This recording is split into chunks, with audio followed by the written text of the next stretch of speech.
What's up mga ka-technician? Nagbabalik ang DIY Printing Technician. Sa mga hindi pa nagsusubscribe guys, subscribe na kayo. Click ang notification bell button, click nyo all touch nyo rin na mga videos.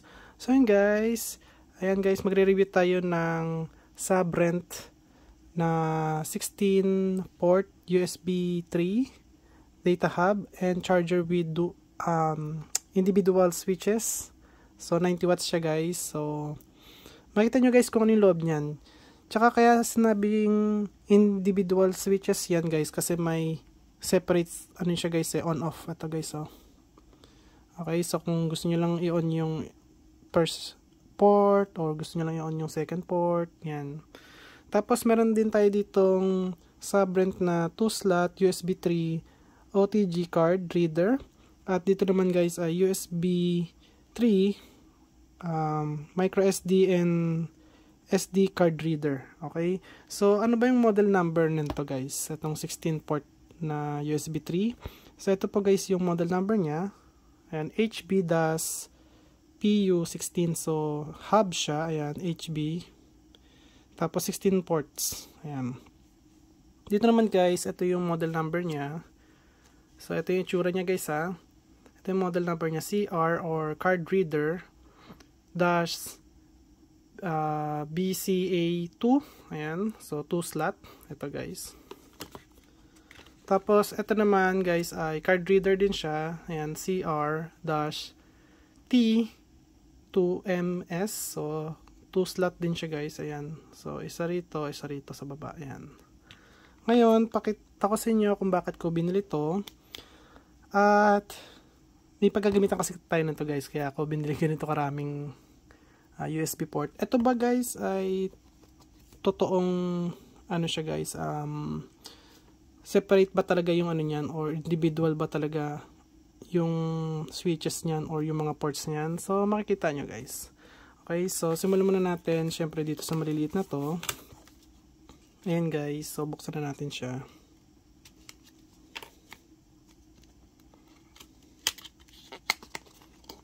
Ayan. Extend your warranty to 2 years. So, merong ano pa siya guys, tag dito yung warranty card. Ano pa ba? Ito pa, meron pa pala rito guys. Ito, ayan. So, ayan yung laman yan. Ito lang naman yung kailangan natin guys. Ayan, Sabrent. Ayan, so bakal yan or aluminum.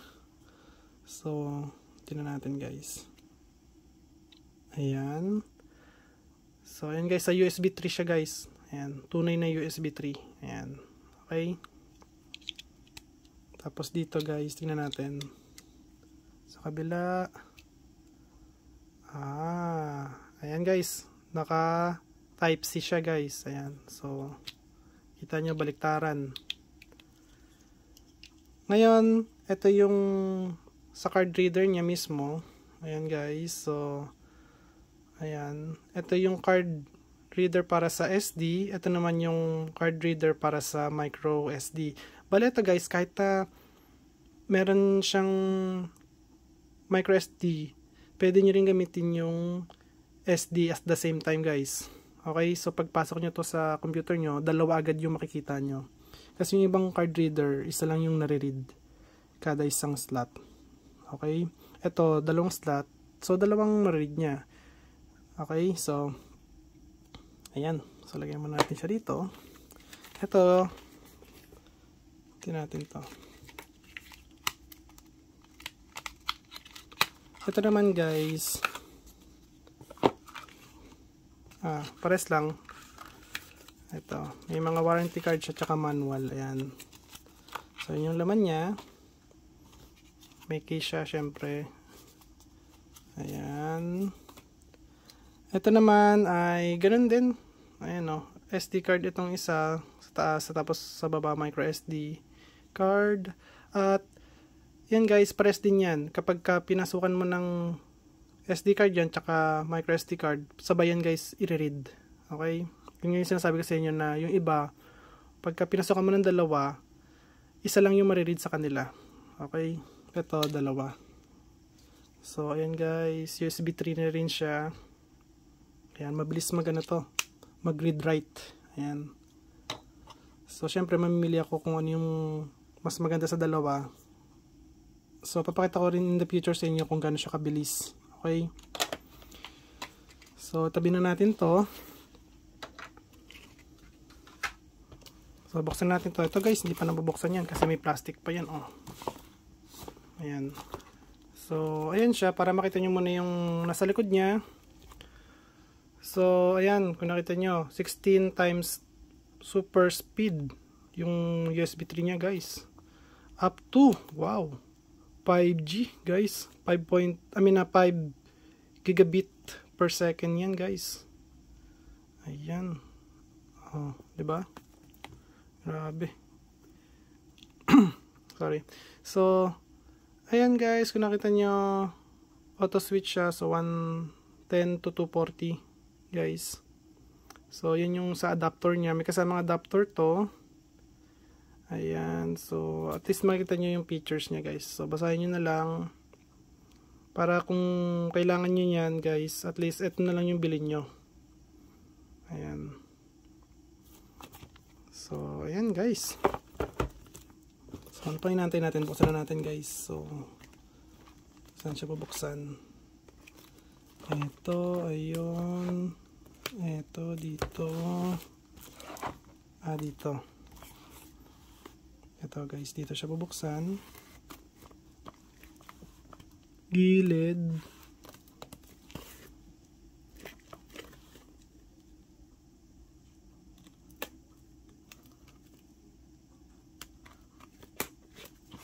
Talas ng ano ko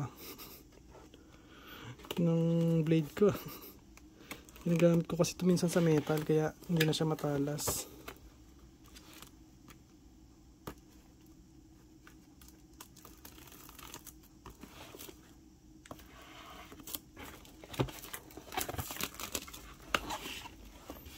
Eto, okay guys. Nice, ganda ng sabrent. Uy, ang bigat. Bigat niya guys. Solid. Metal. Uy, nakaano siya. Aluminum. Ayan, nagana nga oh. Ganda ng tunog. Solid ang tunog guys oh. Nice. So, ayan guys oh.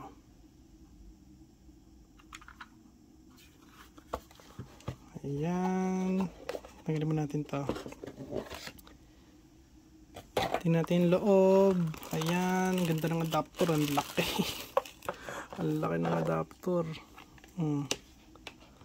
So, 12 volts at 7.5 amps or 7,500 milliamps. So, 7.5 amps yan guys. 12 volts. Okay. So, auto volt na siya. 110 or 100 to 240 AC. Ayan. So, 50 Hz or 60 Hz pwede. Ayan. Model number, guys. 1200750. Ayan. Guys, nga pala, hindi po ito gagana ng rekta sa computer. Okay? So, bale, papasok nyo muna to dito, yung power supply. Tapos, ito ang gagamitin na USB 3 nya guys. Pang, ano to tawag dito, sa printer guys. Mostly makikita nyo to ganito sa printer. Ayan. So, ito yung mount nya guys. Pang mount. So, dito yun guys, sigurado nilalagay. Dito. Ayan guys. So, kung lalagyan nyo ng screw yan, sigurado naman may kasamang screw yan guys. Ayan, meron nga ito. Ayan o. So, kung mamount nyo siya sa wall, ayan, pwede guys. Pero, syempre sa akin, hindi ko na gagawin yun. Itetest lang natin to guys. So, AC cord. Dito, kahit na magbaliktad yan, pwede yan guys. Baliktarin yan. Ayan. Tapos ito, USB cord niya. Ayan. So, lagyan natin to guys dito para hindi makalat.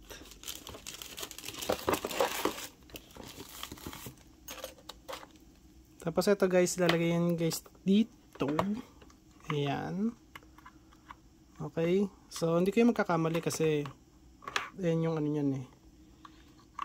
Yung socket niya guys. So, tapos ito ilalagay nyo sa may computer.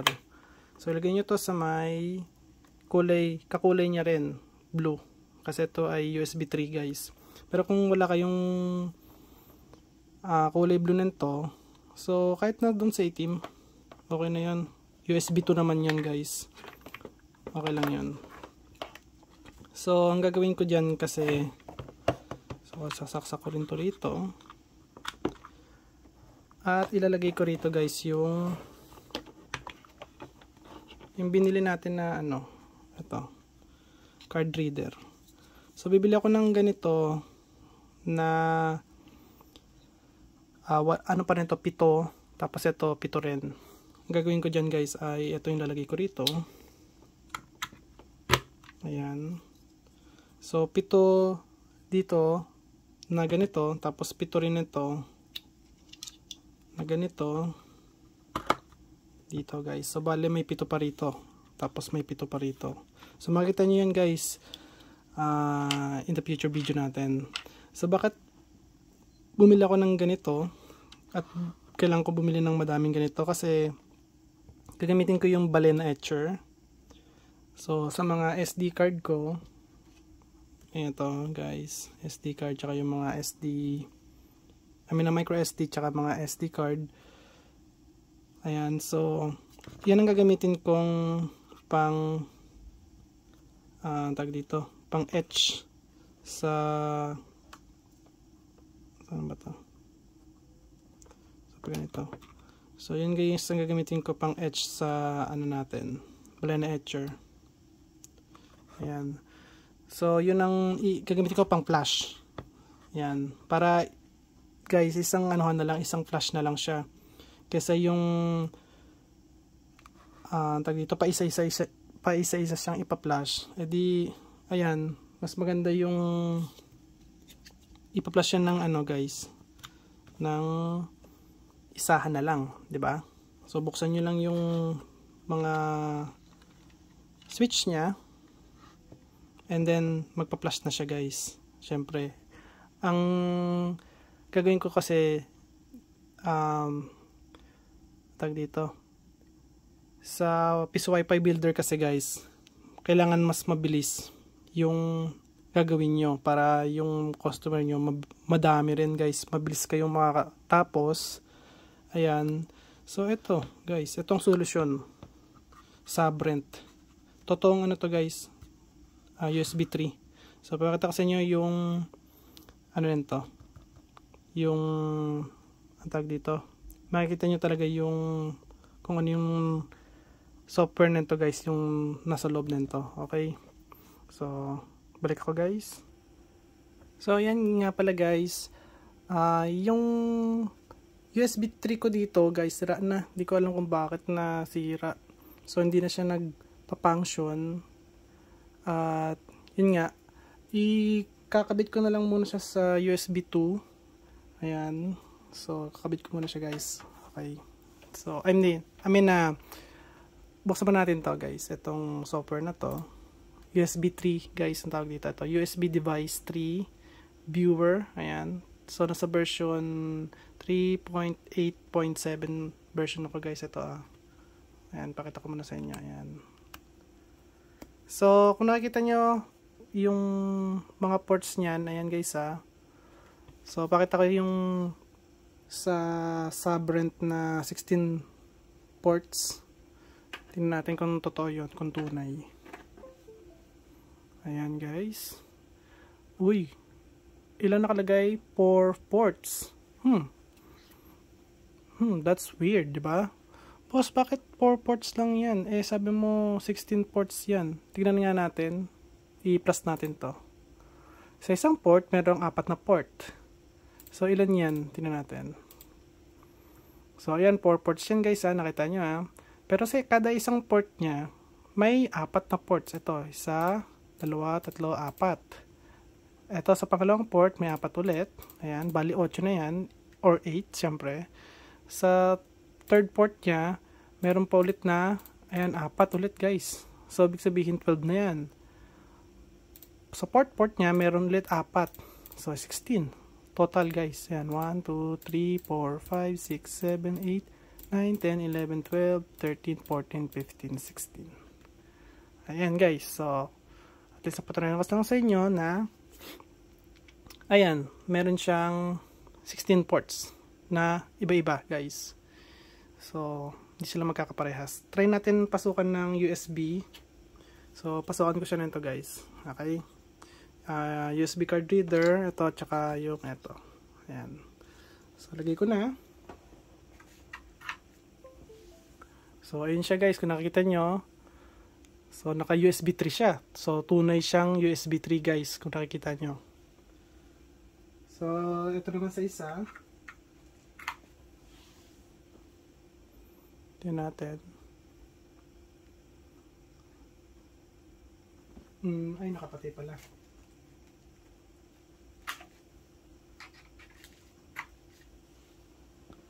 So, ayan. Bet wala.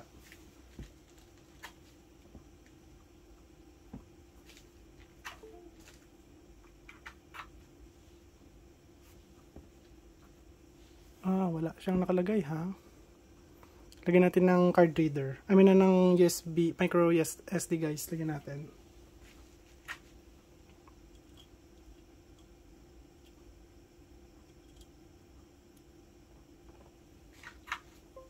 Ayun. Kailangan may ano siya. May ang tawag dito.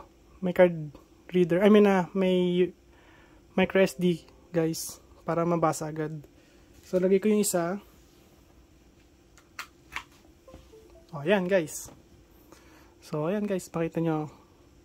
So USB 3 yung isa. USB 3 rin yung isa. Ayan guys. So ayan guys. Hindi ko kayo tinadaya at tunay yan. Okay.